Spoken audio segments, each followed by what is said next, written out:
What if I told you you're only 6 months away from the life you've always dreamed of? The money, the body, the mindset, but only on one condition. You have to show up every day from here on out. Up until now, that's not a price you've been willing to pay. But the reality is, there are graveyards full of men that wish they could be in your spot 6 months to become the man you always knew you could be. Don't wait 10 years. Don't wait 10 minutes. Don't even wait 10 seconds. The time to start is now, 6 months away. Whenever you try to do something out of the ordinary, people will line up to tell you that you can't do it, why you can't do it, that you'll lose your time, you'll lose your money, that you will, in effect, die in the desert. Even people who should know better will try to discourage you. To achieve anything greater worthwhile, you must train yourself to rise above these people, ignoring them and pressing on towards your goal regardless. The thing about pain is, like, you feel it right now, it's temporary, man. But later in life, you don't remember the pain. You just remember, like, the glory and the good times, the exhilaration of pride and achievement, man. That outweighs all the pain and struggle, because if you push through the pain to achieve the pride, you forget about the pain was ever even there. But if you can't push through the pain and the pain stops you and breaks you down, well, then that pain is forever, because you never got pride to outbalance it. Life rewards action, not intelligence. Life rewards action, not intelligence. It took me a few years growing up to really learn this. I think my sense in school was I did quite well on exams just through intelligence without having to do a lot of work. And for me, when I was quite young, I valued intelligence over action. I think one of the dangers is smart people, that the smarter you are, the better your excuses. The more accomplished you are in talking yourself out of taking action, in proving to yourself that every action that you could take is too small, too meaningless, and not worth it. You cannot do everything, but you can do one thing, and another, and another. And that's the way you make massive progress in life. The matter that you show up and try and act week after week, month after month, year after year, with a little bit of intelligence, you start to get better and better and better. Even if the action is poor action, you're going to learn something from it. And it's so easy to talk yourself out of action, but it's so important to remember that life rewards action, not intelligence, not smarts in your brain, but action into the world. If you quit, it's really easy to predict your future. But if you don't quit, if you go for it with no proof, you can't quantify it. Your friends are going to look at you sideways.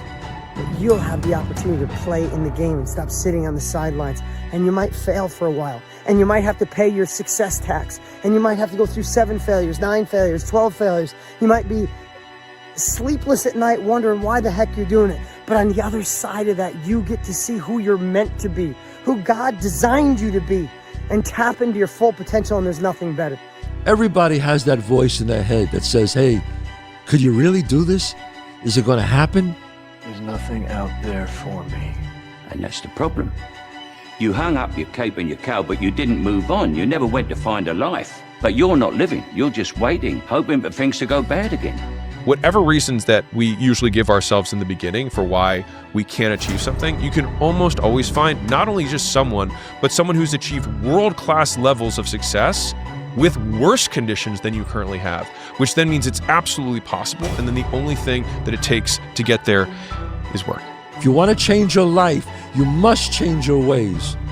You must develop discipline. You must develop strength.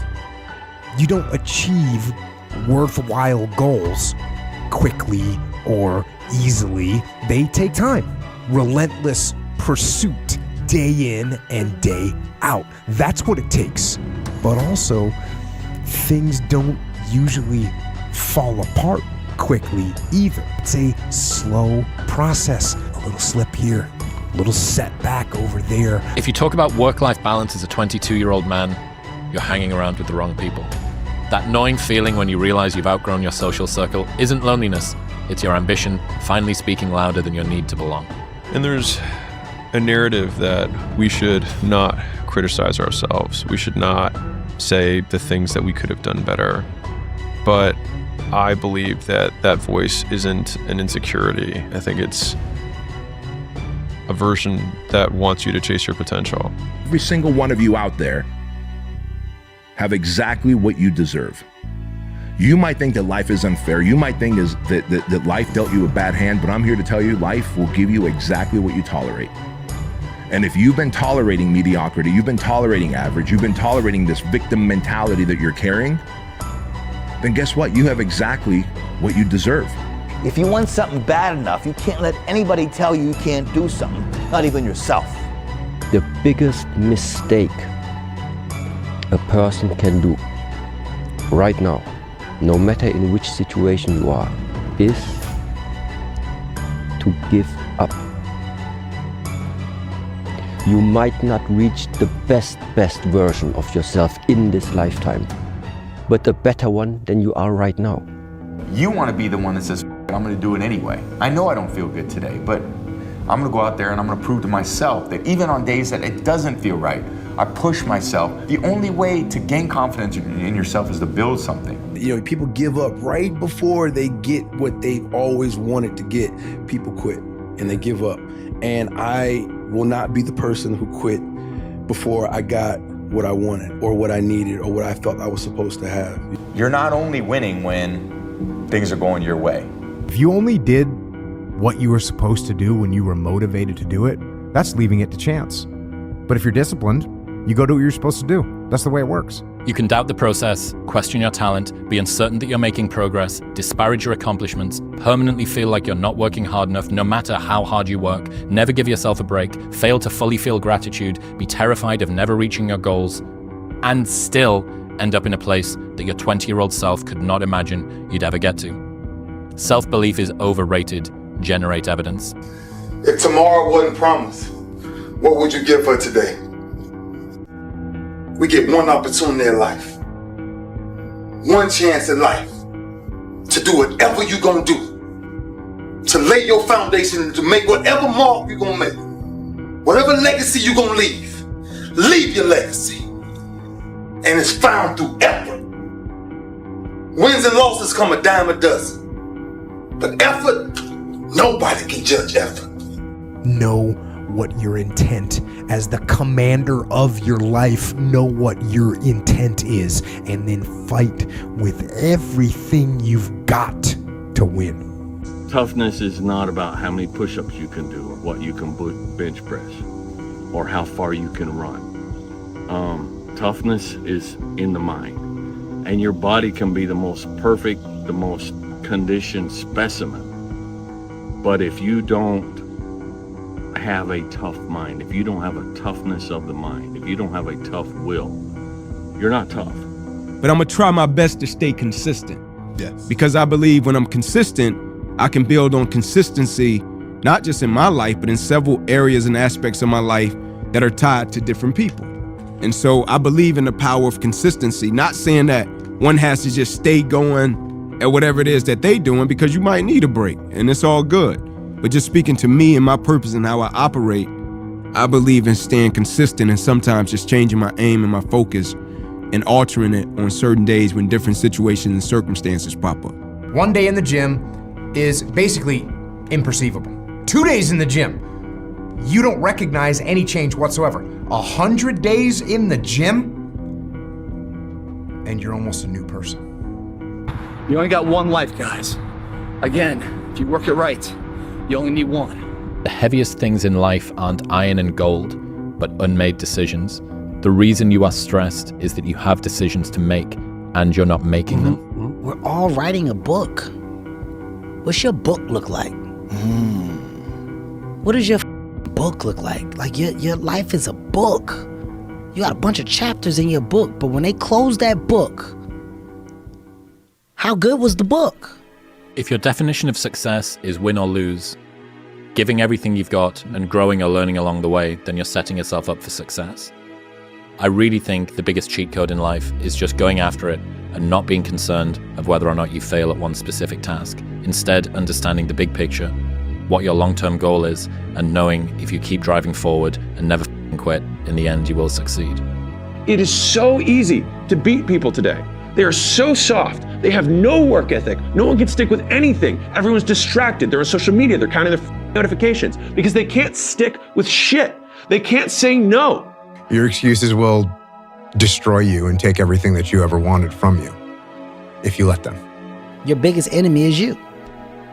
My whole book is about you battling yourself. People don't understand it's you against you. The only person that gets in your way is you. I had to invent a guy that can take any pain, any suffering, any kind of judgment. I had to build this callous mind, and I built it through suffering.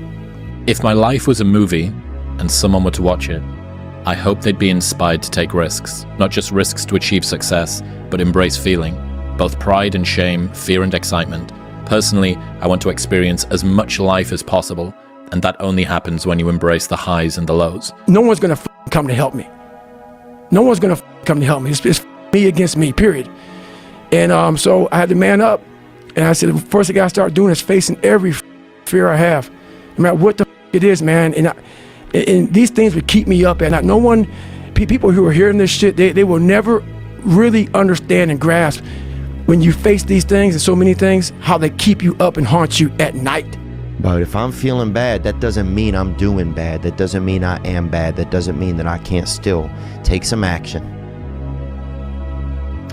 Because yeah, nothing changes and nothing changes, man. Yeah. I don't care how good you are in anything. You don't have discipline, you ain't nobody. Right.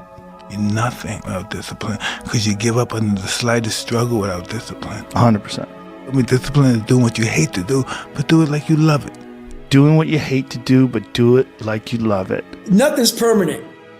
Nothing's permanent. That's why I'm always big on, you have to keep what you want to be in the front of your mind. Because you're going to always lose it within the suffering. Unchosen suffering is going to happen in life. Your parents are going to pass away, loved ones are going to die, your relationships are going to break down, your body is going to fail you, you're going to become ill or sick or destitute. Things are going to happen that you have no control over. And the only way that you can prepare yourself for unchosen suffering is with chosen suffering. Right. You can elect to put yourself into a position to become a stronger alloy of whatever the metal is that you're made of. And by purposefully choosing difficult things, you will armor yourself against that situation. It's still going to suck. Hard times create hard men. Hard men create soft times. Soft times create soft men. Soft men create hard times. We are now around soft men and hard times. We're in the time of toxic masculinity, right? Where you could be toxically male. The more you put into anything in life, the more you're going to get out. Now, for whatever reason, people understand this. And they understand that the more you put into building a business, the more you're going to get out of it. The more hours you spend working on anything, the more you are going to get out. This is probably one of the heaviest hammer blows, I think, for today, this next one. This is a real hammer blow. Anger tweeting? Great. No, it's not. It's an existential one. Oh, fun. You've already achieved goals you said would make you happy. You've already achieved goals you said would make you happy. Because if I just think, well, tomorrow I'm just going to coast and eat Twinkies and watch TV. Oh, hello, sadness, my old friend. Hello, depression. Because when you're not doing anything, you feel like shit. You're 300 pounds. Where's the motivation when you can't read and write? Where is it? So how did this happen? I just did. I just did. I said, maybe at the end of this journey, there'll be something there for me. If not, I can read. If not, I'm 185 pounds. There's no magic potion. There's no, oh, let me wake up and look at some shit. No, all those words are overused. You gotta be willing to do the work. You can speak about it all day. The easiest thing in the world to do is to complain, blame, and quit and settle. That's the easiest thing in the world to do. But it takes real work to deconstruct and to reconstruct the thought process and the mindset of an individual when they're trying to change something. That's why I always say to people, what's more important, what we acquire or who we become? You're a man. You are a man. Stand up and be a man. Make the hard decisions, make the sacrifices, make the unpopular decisions, and become comfortable in your own skin. And if you are not a person that you are comfortable being alone with, that is the one person in this universe that you have full power, full right, and full responsibility to change. And what's interesting about most skills is that the amount of effort that it takes to maintain a skill versus the amount of effort it takes to grow a skill is like 1/10 the amount of effort. And so this is where the effort arbitrage is so important in terms of allocation. And so if you do a 4 out of 10 on 10 things, you will make progress on none. You will make the same amount of progress that you could have made if you just did 1 out of 10, which is none. You just don't regress. But the extra 3 points that you save on the 9, you could put on one other item and have a 10 out of 10 or a 13 out of 10 in effort. And then after every periodized chunk of time, have a big W or win that you can look back on and say, I did that, and therefore I am. And I tell people this all the time, there's no future in cool. That's a trend, that's a fad. It comes and it goes, just like dope money. Dope money comes quick and leaves quicker, okay? We're here for a slow, but a for show. This is a marathon, not a sprint. Pasos corto, vista larga, which is short steps, long vision. There's a saying that if you do what you love, you will never work a day in your life. At Apple, I learned that is a total crock. You will work harder than you ever thought possible, but the tools will feel light in your hands. Having a clue is overrated. There's this funny myth that people actually know what they're doing. I've spent time around some of the richest, smartest, highest status people on the planet, and let me tell you, it's idiots all the way up.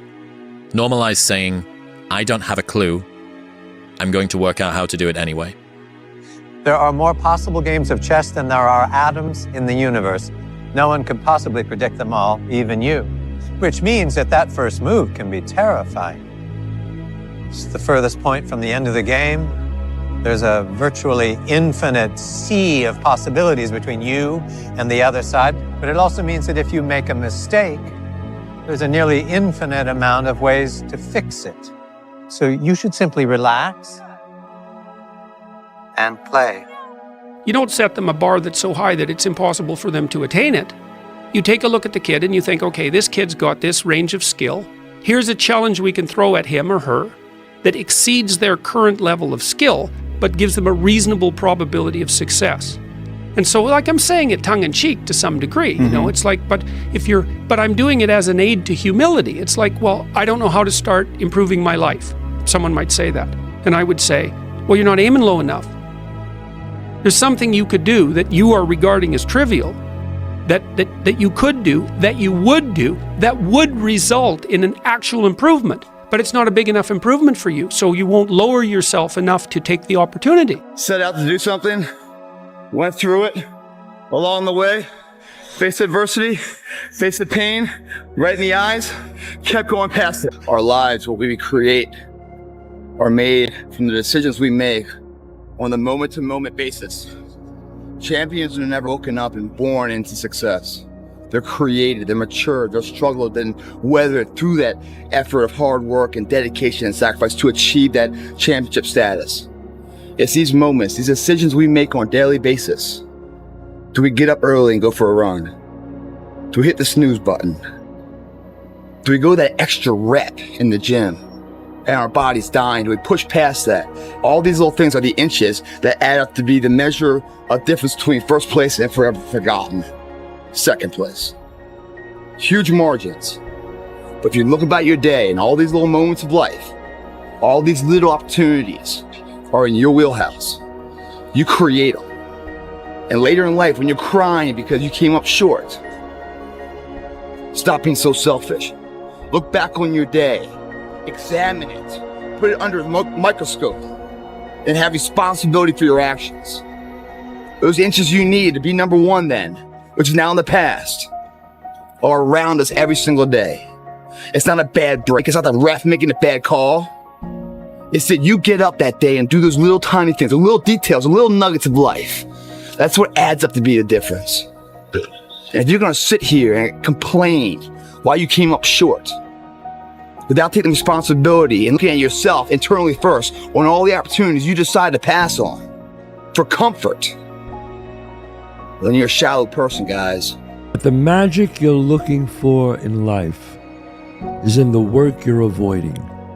There's something that you know you should be doing, whether it be working on yourself, losing weight, writing something, working on your career. The magic you're looking for in life is in the work you're avoiding. Come on, guys. Think about that. Everybody wants to be a star. Everybody wants success. Everybody wants to be, have money. It's you got to work at it. If you really want to be successful, you have to work at it. Nothing is achieved without some perspiration. Nothing. Anything that is worth anything, you have to work at it. The magic you're looking for in life is in the work that you're avoiding. You know what to do. But it's hard sometimes. Look, do I know? I know. Sometimes I want to put on a Netflix, Hulu, Amazon, watch a great movie, go into my screening room, watch something. And I go, oh God, I got to do this. But I go back and I start to write, and after about 10 minutes, the flow comes and I feel, wow, I feel great.